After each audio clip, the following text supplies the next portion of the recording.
Question number यहाँ पर इस असाइनमेंट के हिसाब से 1 है ओवर, वैसे ये आइटम 24 12 नंबर का ये क्वेश्चन पेपर में आया हुआ है और क्वेश्चन का नंबर भी 8वां है। तो मोस्टली 8वां या 9वां सवाल ही होता है, छठा भी हो सकता है, चौथा भी हो सकता है, लेकिन मोस्टली यही होता है।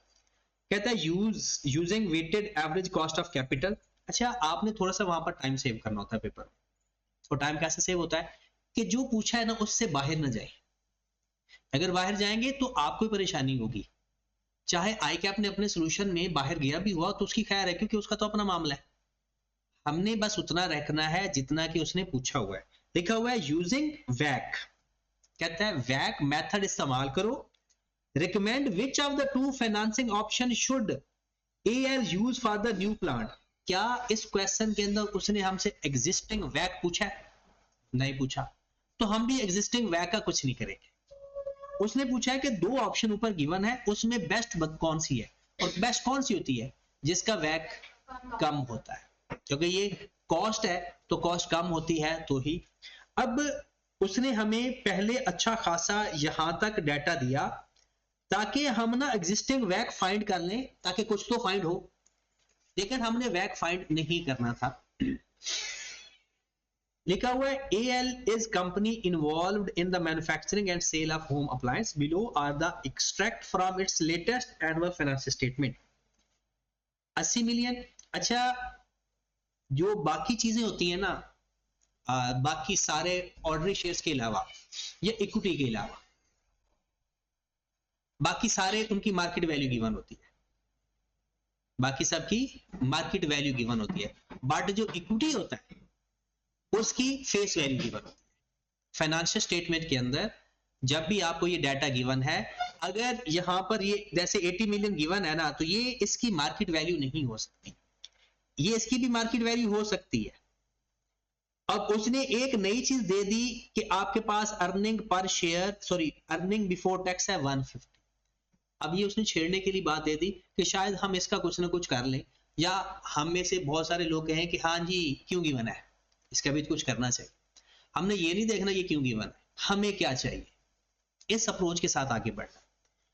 AL ordinary shares are currently trading 110 रुपए, और उसका बीटा फैक्टर भी दे दिया, और रिस्क फ्री रिटर्न भी दे दिया, और एवरेज रिस्क भी दे दिया, और applicable tax rate is 35%।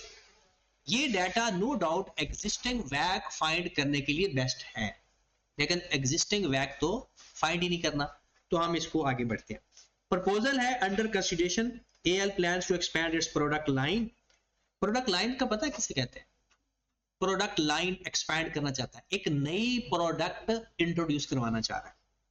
Bye setting up a new plant in Khushab for manufacturing refrigerators, the project require financing 100 million for 4 years। उसको 100 मिलियन चाहिए 4 साल के लिए।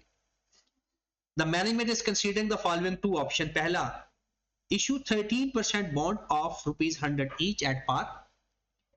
Bondholder can either convert their bond into ordinary shares at the ratio of 1 for every 2 bond. यहां पर एक और मसला था, नॉर्मल हालात में पिछले जितने भी सवाल है, क्वेश्चन ये होता था जी 25 शेयर एक बॉन्ड के बदले, 3 शेयर एक बॉन्ड के बदले, तो हम क्या करते थे, उस 25 को शेयर की मार्केट वैल्यू से मल्टीप्लाई कर देते थे। असल अगर किसी ने कहानी पर फोकस किया हो तो बेसिकली वो बताता था एक बॉन्ड की वैल्यू हमने लेनी होती है। अब एक bond is equal to 3 shares, तो हम 3 शेयर्स की मार्केट वैल्यू ले लेते थे।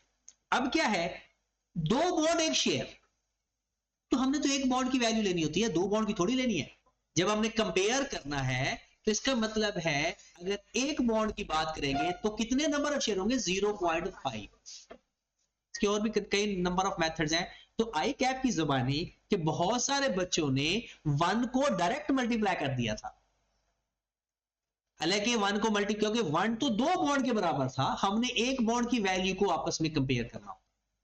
तो कल को वो ये कह दे कि जनाब 2 शेयर दिए हैं 3 बॉन्ड के बदले, तो 2/3 कर दो। पहले नंबर ऑफ शेयर पर बॉन्ड फाइंड कर लो, फिर उस नंबर ऑफ शेयर्स को उसकी मार्केट वैल्यू से मल्टीप्लाई कर दो। आगे वो कहते हैं और रिडीम्ड एट 15%।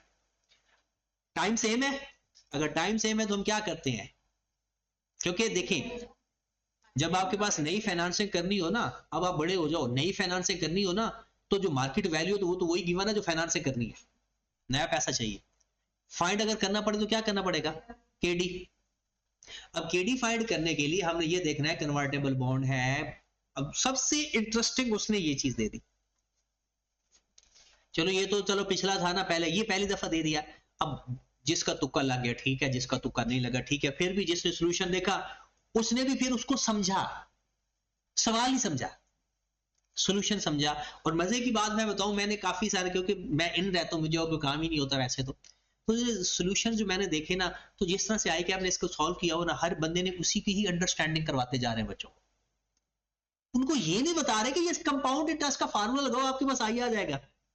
अब क्यों बच्चों को एक वो आईआरआर के चक्करों में डाल रहे हो। आईआरआर तो वो जो हमने पढ़ा हुआ है ना, वो कब फाइंड करते हैं कि भाई हमारे कुछ इनफ्लो इंटरेस्ट की फॉर्म में आ रहे हैं और कुछ एक फ्यूचर वैल्यू आ रही। अब इस सवाल के अंदर देखें, इश्यू जीरो कूपन बॉन्ड, जैसे जीरो कूपन बॉन्ड आ गया, एक होता है पी और एक होता है एस, एक होता है पी एक होता है एस, दूसरा होता है टाइम, तीसरा होता है रेट, इसके अलावा कुछ होता ही नहीं। तो आपको आईआरआर चाहिए या कोई भी रेट चाहिए, सिंपल। क्या कह रहा है, कहते हैं 100 रुपए वाला बॉन्ड आपने 20% डिस्काउंट पे दे दिया, तो कितने का दिया, 80 रुपए का, तो 80 आ गया आपका पी, 80 क्या आ गया आपका पी। अब फ्यूचर में वो रिडीम होगा 100 पे, तो कंफर्म है ना, 100 पे कंफर्म है, कुछ नहीं बताया तो उसकी फ्यूचर वैल्यू 100 है। अगर कुछ बता दिया जाए तो उसको फॉलो कर लेना। देखिए जब भी जीरो कूपन बॉन्ड में कुछ फाइंड करना आ जाए तो फार्मूला यही इनफ है, इसके अलावा आपको कुछ करने की जरूरत नहीं। जिस पे आप पब्लिश कर रहे हो, इशू कर रहे हो, वो आपका पी होगा। अगर कुछ ना बताया हो तो 100 या 1000 उसका एस होगा, क्योंकि जीरो कूपन बाउंड या डीप डिस्काउंटेड बॉन्ड कभी भी अपनी फेस वैल्यू से ऊपर या फेस वैल्यू के ऊपर इशू नहीं होते, वो हमेशा डिस्काउंट पे इशू होते हैं। ताकि अगर आपसे मैंने एक बॉन्ड खरीदने आया हूं और आपने उसके ऊपर इंटरेस्ट भी नहीं देना, और आपने कहा ये 100 रुपए वाला मैं 80 रुपए आपका आप दे रहा हूं, तो 3 साल बाद या 4 साल बाद आपको 100 रुपए तो मिल जाएगा। अगर इसकी मार्केट वैल्यू ना ही बढ़ी, फिर भी मैंने तो आपको 100 रुपए देना ही देना है, तो ये 20 रुपए आपका इंटरेस्ट। हाँ, अगर आपकी मार्केट वैल्यू ज्यादा हो जाए तो फिर ज्यादा मार्केट वैल्यू ले लेना, और अगर मार्केट वैल्यू ज्यादा नहीं होती तो 100 रुपए आपकी फ्यूचर वैल्यू। आगे वो कहता है कि it is expected that their financing option will be increase equity beta. कहता है ये जो फाइनेंसिंग ऑप्शन आप अवेल कर रहे हो ना, कौन सी, दोनों, दोनों में से जो मर्जी फाइनेंसिंग ऑप्शन अवेल करोगे आपका बीटा 1.2 हो जाएगा। Additionally market value is expected to grow 5%। से यहां पर एक और प्रॉब्लम आ जाए, मार्केट वैल्यू ऑफ शेयर, ये डिविडेंड का ग्रोथ रेट नहीं है। और जो बच्चे जो बुरे होते हैं ना, वो क्या करते हैं, वो क्या कहते हैं कि परसेंटेज है, ग्रो हो रहा है, ये ग्रोथ रेट है, और ये डिविडेंड के साथ ग्रोथ रेट लगा देते हैं, तो यहां पर भी फंस जाते हैं। अब यहां पर सबसे पहले हमें कुछ चीजें जो चाहिए, आपने एग्जिस्टिंग वैक तो फाइंड नहीं करना है सवाल। तो सबसे पहले हमारा जो तरीकाकार होगा वो हम क्या लिखेंगे, ऑप्शन 1। अगर क्वेश्चन को खूबसूरत बनाना है तो सबसे पहले अपना सॉल्यूशन स्टार्ट कर दो। वैक चाहिए, तो वैक के लिए हमने लिखना है सोर्स ऑफ फाइनेंस, या ऊपर आप सिर्फ फाइनेंस भी लिख दे सकते हो। यहां पर हम क्या लिखेंगे, के या कॉस्ट ऑफ फाइनेंस, यहां पर लिखेंगे मार्केट वैल्यू, यहां पर लिखेंगे के मल्टीप्लाइड बाय मार्केट वैल्यू। ये आपका सॉल्यूशन का स्ट्रक्चर बन गया। अब आपने जो चीज चाहिए वर्किंग करते जाओ, फाइंड करके इसमें पुट करते जाओ। आपके पास सबसे पहले इक्विटी, उसके बाद आपके पास कुछ पी शेयर्स पड़े हुए हैं,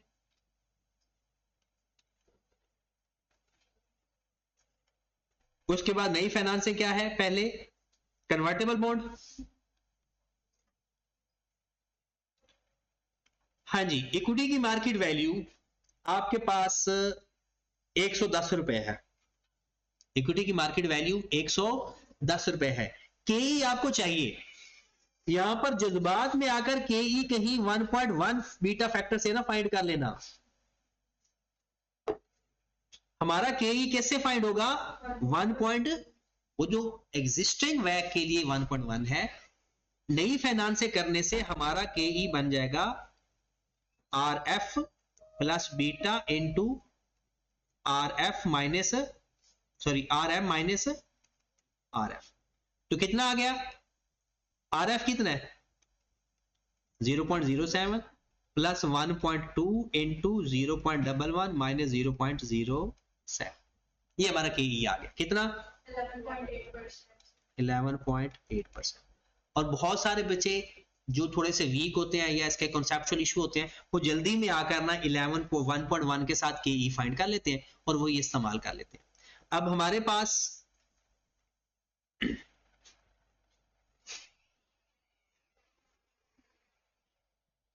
इक्विटी का के कितना आ गया? 11.8%। प्रेफरेंस शेयर्स का कितना आ गया? 9%। इसके बारे में कुछ नहीं बताया हुआ ना। तो हमने एक बात बताई थी कि आपको कि अगर क्वेश्चन के अंदर टी शेयर्स की कोई मार्केट वैल्यू कोई कुछ ना बताया हो तो जो गिवन होता है रेट वही उसका कॉस्ट भी होता है। अच्छा, आप मुझे ये बताएंगे कि मैं मार्केट वैल्यू एंड टोटल ले लूं या पर शेयर से भी काम चल सकता है? इस वक्त पर शेयर से भी काम चल सकता है क्योंकि यहां पर बैंक तो है नहीं। लेकिन अगर पर शेयर लूंगा तो इस 30 को मैं 30 नहीं लूंगा क्योंकि 30 तो टोटल है, 30 इन टोटल है। तो अगर क्वेश्चन की प्योरिटी अच्छी करने के लिए ये जो 80 है, 80 मिलियन, इसको अगर मैं 100 पे डिवाइड कर दूं तो नंबर ऑफ शेयर्स आ जाएंगे और मल्टीप्लाइड मैं 110 से कर दूं, मल्टीप्लाई में, क्योंकि करंट मार्केट वैल्यू तो 110 है, करंट मार्केट वैल्यू हमें गिवन है 110। ठीक है, तो बताएं। एक मिनट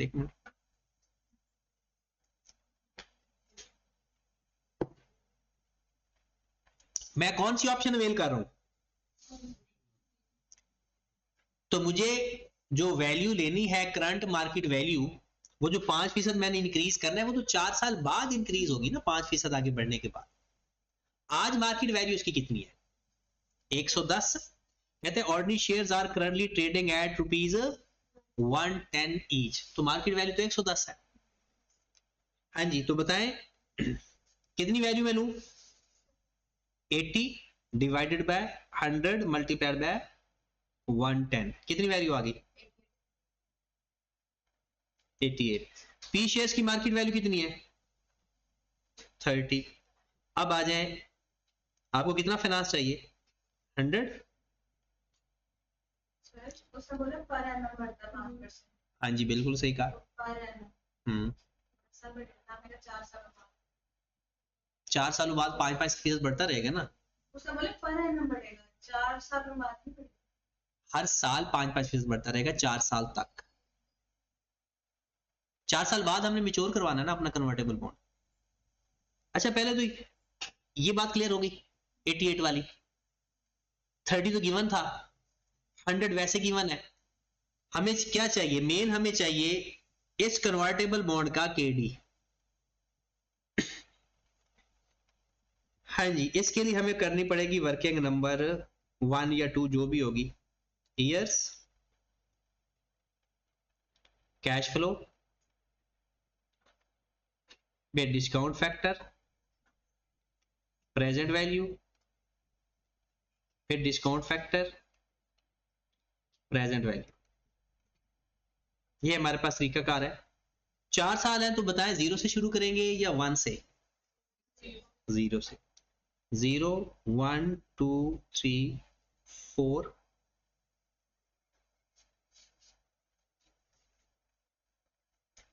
हाँ जी, बताएं इसका कैश फ्लो कितना होगा? कहते 30% bond 100 each at par can be converted their bond on the ratio 1 this या 15% एट प्रीमियम। 13% है और 35% टैक्स रेट है। क्या इसके ऊपर टैक्स अप्लाई होगा या नहीं? तो ले जरा 13 मल्टीप्लाइड बाय 0.65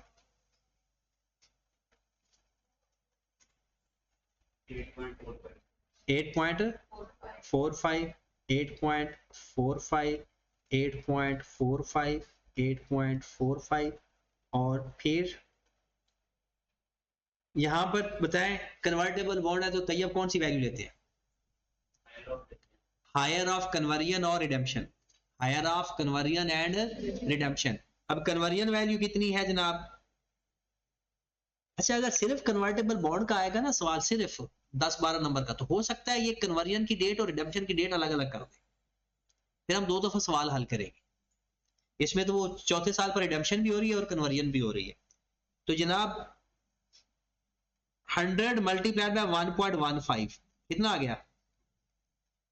बल्कि यहां पर ही लिख देता हूं मैं, 100 मल्टीप्लाइड बाय 1.15 तो हमारी रिडेम्पशन वैल्यू कितनी आ गई? 100। कन्वर्जन वैल्यू देख लें, 110 मल्टीप्लाइड बाय 1.05 की पावर 4 मल्टीप्लाइड बाय 0.5। सवाल किया है ना, इसलिए मैं डायरेक्ट करता जा रहा हूं।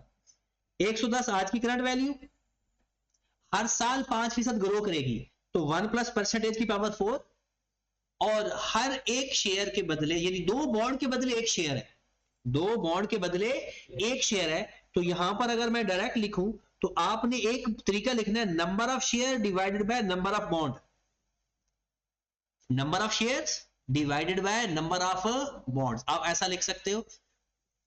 तो कितना आंसर आ गया इसका? 60.6.85। तो 115 लेंगे या 66.85 लेंगे? 100। हाँ जी, डिस्काउंट फैक्टर तो हमारा सबका साझा है 10%, पहले 1 0.909 0.826 0.683 0.683। हाँ जी 100 आ गया। हाँ जी करते जाए इसको, 7.68 6.98 6.35 5.75 78.2। तो टोटल कितना आ गया? 4.9। पॉजिटिव नहीं नेगेटिव?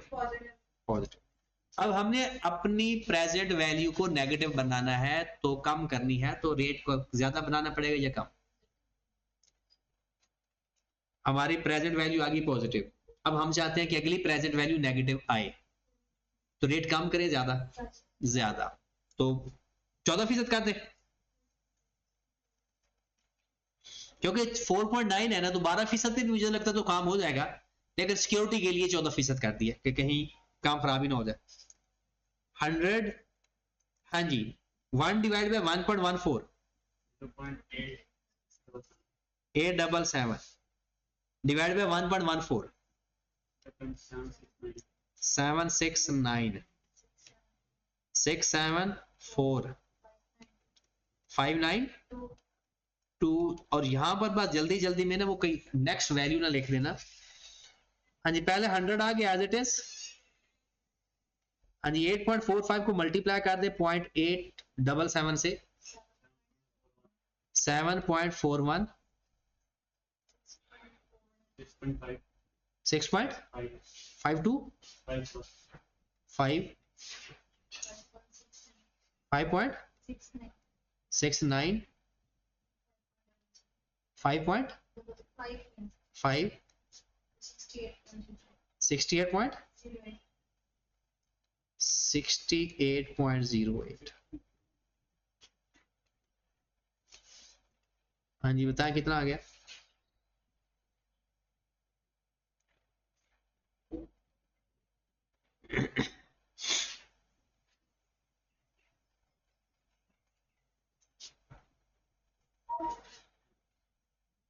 -7.32।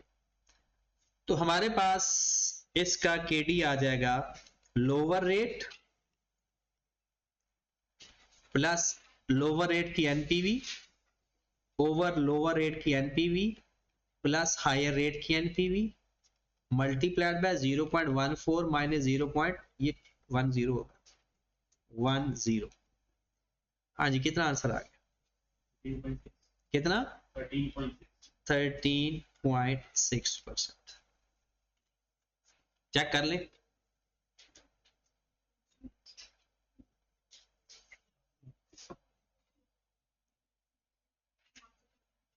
यही आ रहा है तो कुछ चेंज है? आपका कितना आ रहा है?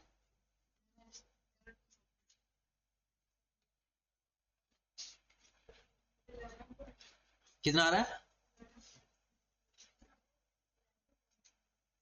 चेक कर ले।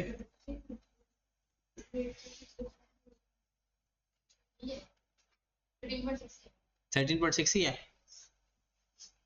चलिए, तो यहां पर हमारे पास आ गया 13.6%। अब इनको मल्टीप्लाई कर दें। 88 को 11.8% से मल्टीप्लाई करें।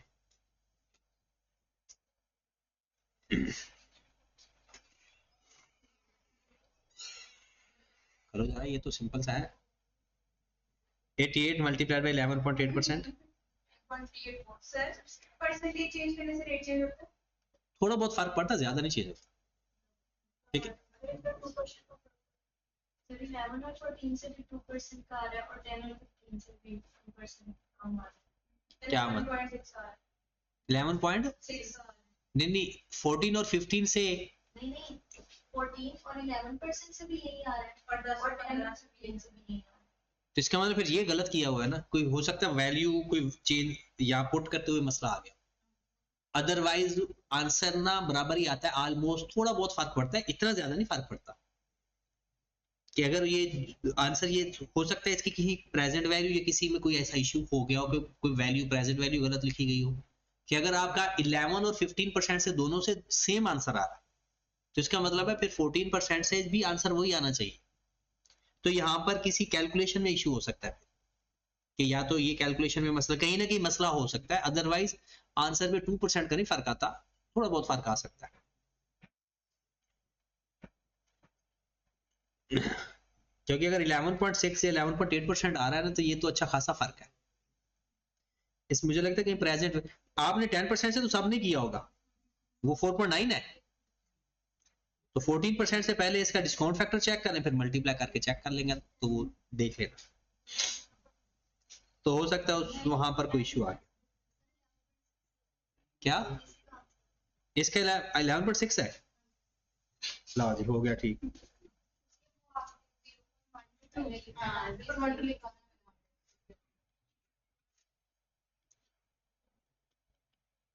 11.6 ही है।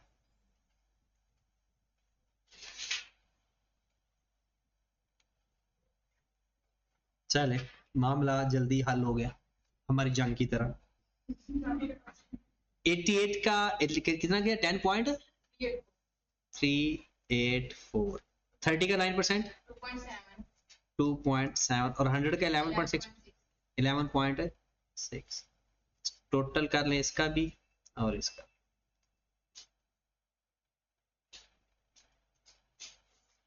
24.684 और 100 प्लस 30 प्लस 88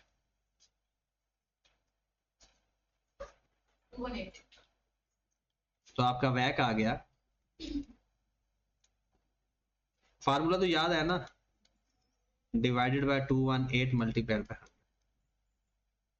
इसको आई कैप कभी कभी ऐसे भी लिखता है अलग अलग सबको मल्टीप्लाई करके, और कभी वो इस तरह से काम कर भी सकता है कि वो कोई एक वैल्यू उस फार्मूले से फाइंड करवा ले, वैक दे दे, वैक देकर तो फिर हम वो फार्मूला लिख देंगे, तो उससे भी काम हो सकता है। कितना वैक आ गया?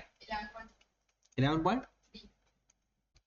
अगर हम कन्वर्टेबल बॉन्ड इशू करते हैं तो हमें overall weighted average cost of capital जो पड़ेगी, कॉस्ट ऑफ फाइनेंसिंग होगी, वो 11.3% होगी।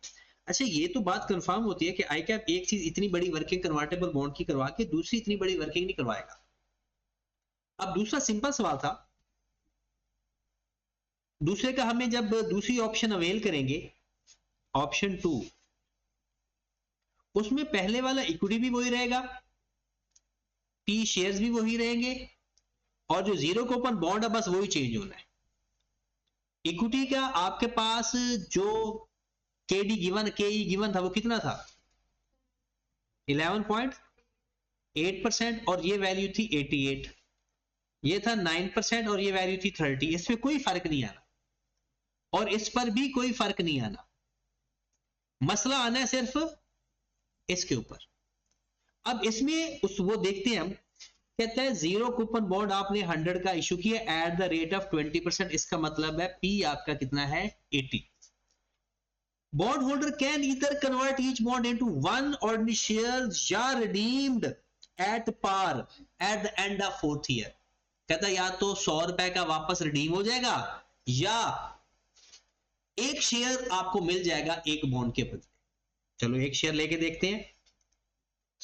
एक शेयर की वैल्यू आज कितनी है, 110 रुपए। 4 साल बाद कितनी होगी, 1.05 की पावर कितनी, और एक शेयर मिलना है 133.7। ये आ गया। अगर हम कन्वर्ट करवाते हैं और अगर रिडीम करवाते हैं तो वो एट पार है।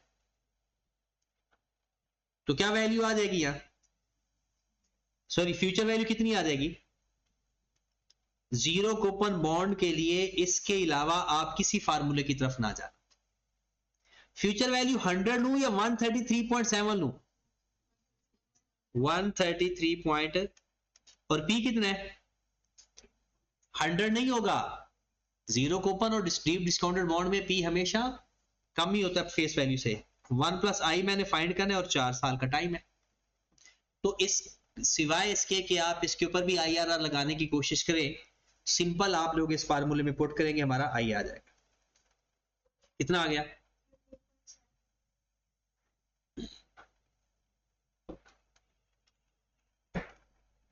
$13.7%। ये देख लेना सबका यही है 13.7।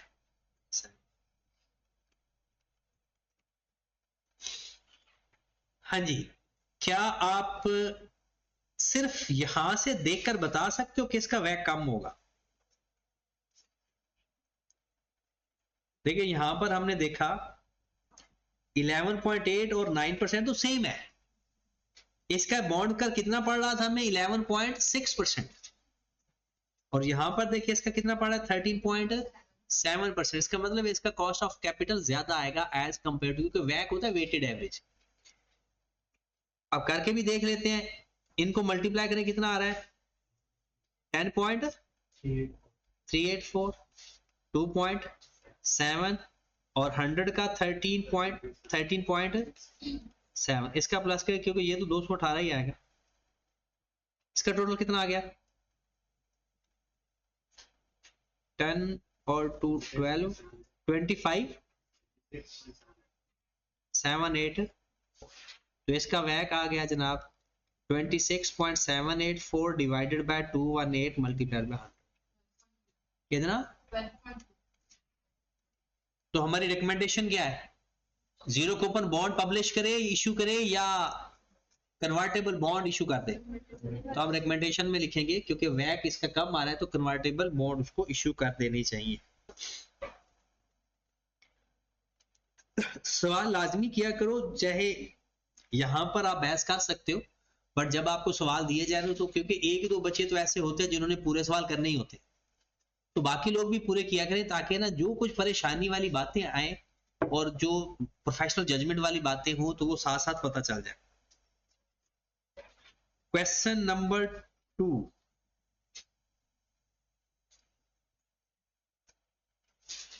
बारह नंबर का सवाल, स्प्रिंग 24। 3 क्वेश्चन थे ना, ये नहीं था। अच्छा चलो ये फिर आज का होमवर्क हो गया। अच्छा कर लिया आपने, अच्छा चाहिए पहले हो चुका है। ये क्वेश्चन ना आप लोगों का सिम्बा वाला क्वेश्चन है, ये आपने अब खुद ही कर लेना है। अच्छा ये क्वेश्चन 2 और क्वेश्चन 2 दो दफा है। अच्छा अच्छा आईपीएल मेन क्वेश्चन करवाने का मकसद आई कैप की स्ट्रेटजी को एक्सपोज करना है मेन। अब देखें कि आई कैप भी कोशिश तो करता है कि आप जो हर सवाल जब नई अगली दफा दे, अब इसके पास नई वैरायटी देने के लिए कुछ नहीं है सिवाय इसके कि सवाल को खतरनाक बनाने के अलावा।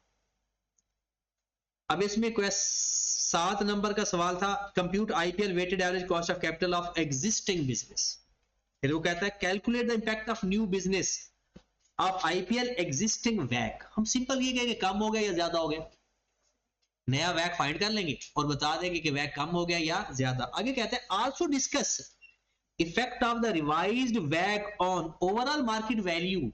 अब मुझे ये बताएं अगर वैक कम हो गया तो क्या overall market value of the company increase करेगी या डिक्रीज? क्योंकि वैक कम होगा तो मार्केट वैल्यू बढ़ेगी।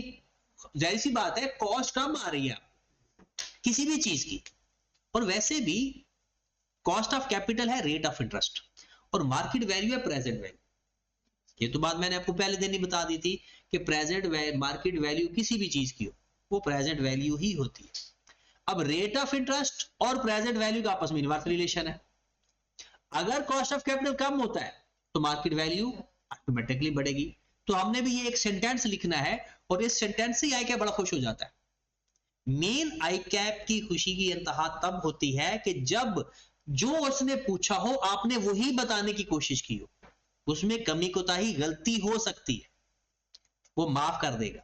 लेकिन अगर आपने बताया ही कुछ और, मतलब आपके क्वेश्चन की अंडरस्टैंडिंग में मसला आता है, तो तब हमारे पेपर में मार्क्स का इशू आता है कि जब हमारी लेवल ऑफ अंडरस्टैंडिंग क्वेश्चन की अंडरस्टैंडिंग खराब होती, चाहे आप ये पूरी बातें ठीक लिख कर आओ ना, वो लिख ही नहीं रहे जो आई कैप ने पूछा। तो इस सवाल के अंदर अगर हम देखें तो आई कैप थोड़ा सा मुझे लगता है एक नए सवाल की भी प्रेडिक्शन कर लेते हैं थोड़ी सी कि अब सवाल आने का कौन सा चांस है। IPL is in the business of packing material for the range of food product. Business क्या है आपका?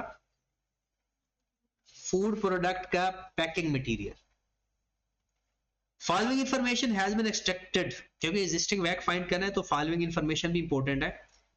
Ordinary shares 10 each 100 400, irredeemable P shares 100 each 2400 और 9% redeemable bond 30 200। ये पुराना काम है। एडिशनल इंफॉर्मेशन है, कहता है आईपीएल डिस्ट्रीब्यूट 60% ऑफ अर्निंग। ये चीज किसके लिए इंपॉर्टेंट हो सकती थी अगर होती तो? ग्रोथ रेट फाइंड करने के। किसके लिए जरूरी थी? ग्रोथ। अगर वो 60% दे देता और साथ हमें RE या KE दे देता, रिटर्न ऑन इक्विटी या रिटर्न ऑन कैपिटल दे देता, तो उनको आपस में मल्टीप्लाई कर देते। तो क्योंकि ये 60% तो डिस्ट्रीब्यूट एज डिविडेंड है, हमने क्या करना था 40% लेना था, 40% को मल्टीप्लाई कर देना था। लेकिन उसने ये सवाल ऐसा नहीं किया, उसने थोड़ा सा चेंज जरूर किया है लेकिन वो सवाल नहीं बनाया। आगे कहता है कि आपके पास ईपीएस गिवन है पिछले 6 साल का। ईपीएस स्टैंड फॉर अर्निंग पर शेयर, और हर शेयर का 60% आप डिस्ट्रीब्यूट कर देते हो। जो चीज डिस्ट्रीब्यूट करता है वो डिविडेंड होता है। रिटेन अर्निंग इसमें 40% है और डिविडेंड इसमें 60% है। तो इस सवाल के अंदर 16 का 60% लेना था, कितना आ गया? 9 19 का 60%, 21 का 60%, किसी करने की जरूरत नहीं है। 28 का 60%, क्योंकि आपने हर साल को क्या करना है,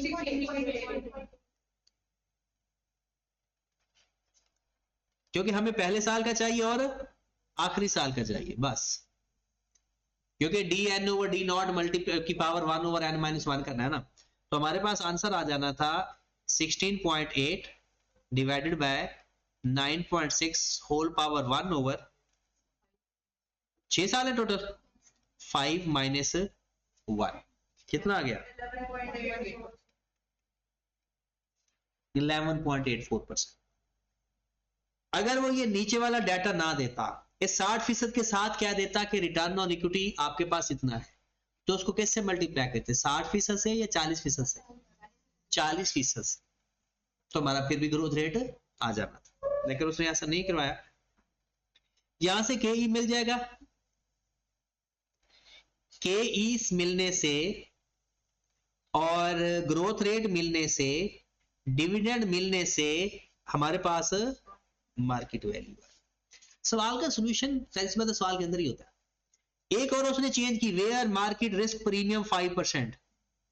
पिछले सवालों के अंदर वो मार्केट का रेट बता रहा था और रिस्क फ्री बता रहा था, इस क्वेश्चन के अंदर उसने मार्केट का रिस्क नहीं बताया। अच्छा, अगर आप बताते तो कितना होता? 9% है गवर्नमेंट सिक्योरिटी का, 5% प्रीमियम है, तो कितना? 14% मार्केट का रेट है, 14%। बीटा कितना है? 1.2। तो बताओ आपका कितना होगा?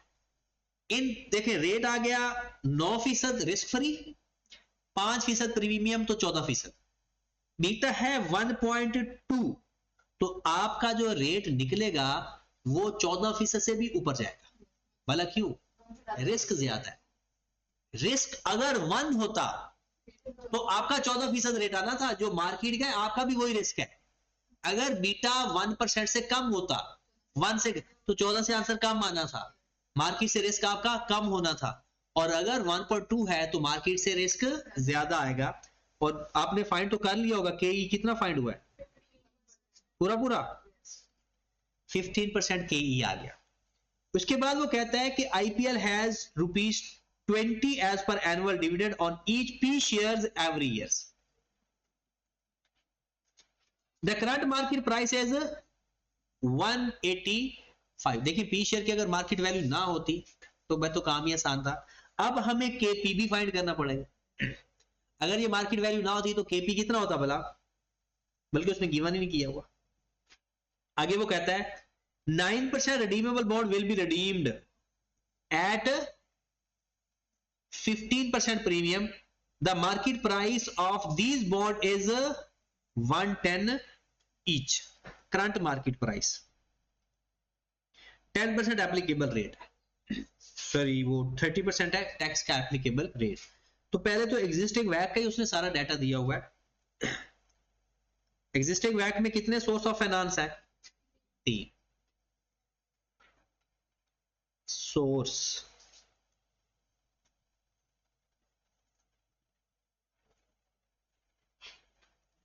एक इक्विटी है, एक पी शेयर्स है और एक बॉन्ड है। के मार्केट वैल्यू और के मल्टीप्लाइड बाय मार्केट वैल्यू। आप इसको कॉन्सेप्चुअली समझ लेंगे, बहुत फायदेमंद चीज है। आगे आने वाली जिंदगी में भी आप लोगों का अगर परमानेंट ये फील्ड अपनाना है आप लोगों ने तो भी, क्योंकि सारी बातें तो यही है। और कम से कम आपके बीएफडी के पेपर के लिए भी तो सारी बातें एग्जैक्ट यही है। अगर देखें, जैसे आप, जैसी बात है, बीएफडी तो मैं नहीं पढ़ाता, और जब आप लोगों ने किसी बीएफडी के टीचर से पढ़ना है उसने अपने तरीके से करवाना है, उसने क्यूएम के साथ नहीं करवाना। क्यूएम की वो बातें जो साथ अटैच हो रही है वो शायद उन्हें पता ही ना हो। उन्होंने तो किताब के अंदर जो लिखा हुआ है उनको बहुत अच्छा समझा देना है और आपको समझ भी लग जाना है। बट अगर आपने एक बेसिक नॉलेज के साथ अगर आगे जाओगे ना, तो आप वो जो मूवमेंट हो रही होगी ना वैल्यूज के अंदर, वो भी आपको पता चल रहा होगा, फिर सवाल गलत हो ही नहीं सकता। आप फार्मूला याद करके जाओगे ना, फार्मूला गलत लगाया सवाल गलत हो सकता है। लेकिन अगर आपको ओरिजिनल बातों का पता है, जैसे बीटा 1.2 है सपोज, अगर आपका रेट 14% से कम आता है तो आपको फौरन पता चल जाएगा कि गलती है, क्योंकि बीटा मार्केट से तो कम हो ही नहीं सकता अगर 1.2% है तो, 1.2 है तो इसलिए आप इसको थोड़ा सा, क्योंकि देखिए अब मुझे लगता है कि आप लोगों ने सीए करना है। अगर ग्रुप ए में बंदा स्टक हो जाए ना, तो बंदे को लगता होता है कि हो सकता है सीए छोड़ना पड़े। अब नहीं, मुझे नहीं लगता कि आपने लाइफ में सिर्फ एक ही सूरत है कि अल्लाह ना करे कोई डिस्क्वालीफाई हो जाए, और उसके लिए भी आई कैप ने एक नया वो नई डिग्री इंट्रोड्यूस करवाने लगा कि जो डिस्क्वालीफाई हो जाता है वो बीए करने की बजाय ना वो हमारे पास ही रहे, तो एक और डिप्लोमा टाइप चीज है वो इंट्रोड्यूस करवा रहा है।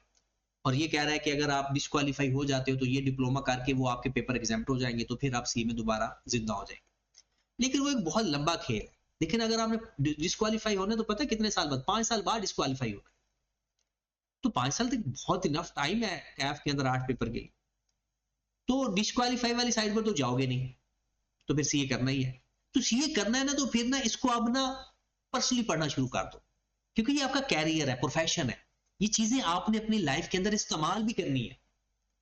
तो इसलिए इसको बड़े, क्योंकि अभी हमने थोड़ी थोड़ी चीजें पढ़ ली और इन चीजों को जिसने आपने अंडरस्टैंड कर लिया ना, मैं कहता हूं, मैं आपके सामने एग्जांपल है, मैंने बीएफडी का पेपर जब दिया था मुझे भी नहीं पता मैं क्या करके आया, मैं तो सबकी प्रेजेंट वैल्यू फाइंड करके आ गया था, पेपर पास हो गया, जो समझ लगती गई ना वो करता गया। तो कोई तैयारी भी नहीं की थी इस तरह से, बस सिर्फ यह है कि क्यूएम का बहुत बड़ा फायदा मुझे हुआ, फिर उसके बाद एमएफए का मुझे फायदा हुआ, इन 2 सब्जेक्ट्स की वजह से मुझे बहुत बहुत कम क्या पढ़ा ही नहीं। तो आप भी ये चीज एंजॉय कर सकते हो, और अगर आप इसको थोड़ा सीरियस ले लो, सिर्फ फार्मूले रट्टे लगाने हैं ना, फिर तो वही सारी जिंदगी यही काम करते रहोगे, रट्टे लगाकर काम करते रहोगे, तो ना कभी आपको समझ लगनी है, ना कभी आप पढ़ाई एंजॉय कर पाओगे। पढ़ाई को एंजॉय करना है ना, तो समझ के आगे बढ़ो।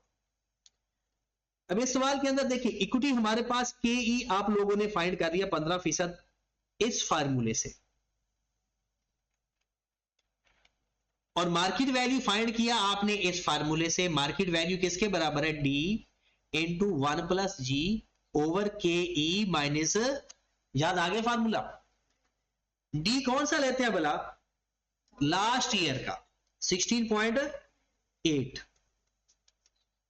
इंटू 1 प्लस जी कितना आया था? 11.84 ओवर 0.15 माइनस 0.1184। यहां से हमारे पास मार्केट वैल्यू आ गई कितनी? 594.59। ये एक शेयर किया, ये ओवरऑल तो एक शेयर किया।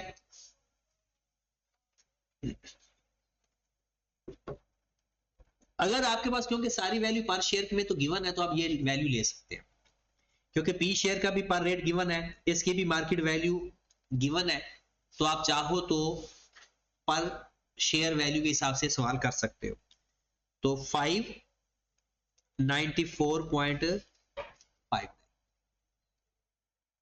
या तो फिर नंबर ऑफ शेयर से मल्टीप्लाई करके लिख दो।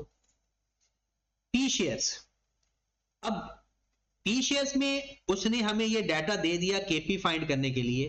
केपी का फार्मूला क्या होता है? D over market value. अच्छा, अगर रिडीमेबल होता तब भी ये फार्मूला होता? रिडीमेबल होता तो जैसे सिंपल अब बॉन्ड की काम वर्किंग करते हैं ना, बॉन्ड और उसकी वर्किंग में छोटा सा एक डिफरेंस है, वो क्या है भला? टैक्स वाला। क्या फर्क है? टैक्स वाला। बॉन्ड में नेट ऑफ टैक्स लेते हैं और बी शेयर में नेट ऑफ टैक्स नहीं लेते। डी कितना है? 20, और मार्केट वैल्यू कितनी है? 185। हमारे पास केपी आ गया कितना? 10.8%। और यहां पर कितना लिख रहे हैं? अगर हम इन टोटल लेते तो 100 में डिवाइड करके 185 से मल्टीप्लाई कर देते, और अगर पर यूनिट लेना है तो वो 185 की। हमारे पास बॉन्ड आ गया 9% रिडीमेबल 30,200। यहां पर आखिरी वैल्यू पढ़े तो आपको पता चल जाएगा जी, लिखा हुआ है 9% बॉन्ड विल बी रिडीम्ड 31 दिसंबर 2025। और आज का साल कौन सा था? ये 31 दिसंबर 2022। इसके बाद 23, 24, 25, 3 साल हो गए। The current price of these bond is 110 each। आज की मार्केट वैल्यू हर एक बॉन्ड की 110 रुपए है। तो ठीक है, 110 रुपए है, तो यहां पर हमने लिख दिया 110 रुपए। लेकिन फिर मिसिंग क्या है? KD, cost of capital. उसके लिए हम क्या करेंगे? ये कौन सा बॉन्ड है? कन्वर्टेबल है। बॉन्ड विल बी रिडीम्ड नहीं, सिंपल बॉन्ड है, स्ट्रेट बॉन्ड है। तो आ जाए जरा उसके लिए, years, cash flow, discount factor, present value, cash flow, sorry discount factor और प्रेजेंट वैल्यू। 0, 1, 2, 3। और अच्छा, वैसे आप ना उसकी भी प्रैक्टिस करना थोड़ी सी, एनुटी की। ये वाला, ये 3 लाइनें बच जाएंगी ना, 1 2 3, वो एक ही फैक्टर लिख देंगे तो आपका सवाल थोड़ा छोटा हो जाएगा। इस तरह वो ज्यादा खपत फील हो रही है कि इतना ज्यादा लिखना पड़ता है। हाँ जी, कैश फ्लो कितना है जी? पहले साल में कौन सी कैश फ्लो वैल्यू? 110 लूंगा या 100 लूंगा? जीरो पे 110, यहां पर हम मार्केट वैल्यू लेंगे। अगर मार्केट वैल्यू नहीं गिवन तो 100 लेते हैं। हाँ जी, है कितने फीसद? 9%। 110 का 9% लूंगा या 100 का 9% लूंगा? 100 का 9% लूंगा और नेट ऑफ टैक्स भी करूंगा, तो कितना आ गया? 6.3, 6.3, 6.3। और वो कहता है रिडीम होना है 15% प्रीमियम पे। 15% प्रीमियम, 110 का 15% ऊपर लूंगा या 100 का? बस यही बातें अगर आपको ओरिजिनली याद रहे तो ये काम बहुत आसान होता है। इसमें अंदर और कोई टेक्निकल बातें नहीं है। डिस्काउंट फैक्टर कौन सा लेंगे? 10%, 1, 0.909, 0.826, 0.751, 0.751। हाँ जी, पहले तो 110 आ गया। चलो ये वैल्यू अब आपने लिख लेनी। अगर किसी ने इस तरह से फाइंड किया तो मुझे बता दें। Direct rating 7.2%। वैक आ जाएगा इसका। ये हमारा एग्जिस्टिंग वैक हो, और ये 7 नंबर का था। एग्जिस्टिंग वैक हमारा 7 नंबर का था। आगे वो कह रहा है न्यू बिजनेस शुरू किया है। कहता है IPL planning to set up one more packaging unit. Total cost of project is 45 million. He will finance by issue 15% redeemable P shares, 100 each. The share will be redeemed after 4 years at the premium of 20%. redeemable है तो आप देखिए market value तो 45 आएगी, और जो हमने find करना है केपी कह लो, आईआरआर से फाइंड करना है या सिंपल फाइंड करना है? रिडीमेबल है, आईआरआर से फाइंड करना है। और कहते हैं इसकी वजह से आपका इक्विटी बीटा भी चेंज हो जाएगा। अगर इक्विटी बीटा चेंज हो गया तो इसका मतलब ये हुआ कि हमारा केई चेंज हो गया। केई चेंज होने से हमारे वो मार्केट वैल्यू भी चेंज होगी। अगर डी गिवन है तो फिर हमारी मार्केट वैल्यू भी, एक तो जब नया फाइनेंस आएगा, अब फाइनेंसिंग जब हम करेंगे तो सबसे पहले हमारा केई चेंज हो जाएगा। कितना आया नया केई? 15 पॉइंट। नया बीटे से फाइंड करेंगे ना, और मार्केट वैल्यू भी फिर नई फाइंड करेंगे, डी इंटू 1 प्लस जी ओवर के ई माइनस जी। ये कितना फाइंड किया हुआ है? 5.513। अगर मैं आपसे ये बना दूं इक्विटी, पी शेयर्स, बॉन्ड है, और फिर रिडीमेबल पी शेयर्स, इसका के तो नया के आ गया, इसका आएगा 15.5%। पी शेयर्स के बारे में उसने कुछ नहीं बताया तो एज इट इज वही डाटा लेंगे। कितना? 10 पॉइंट। अच्छा, अब आपको ना मार्केट वैल्यू है ना वो इन टोटल लेनी पड़ेगी।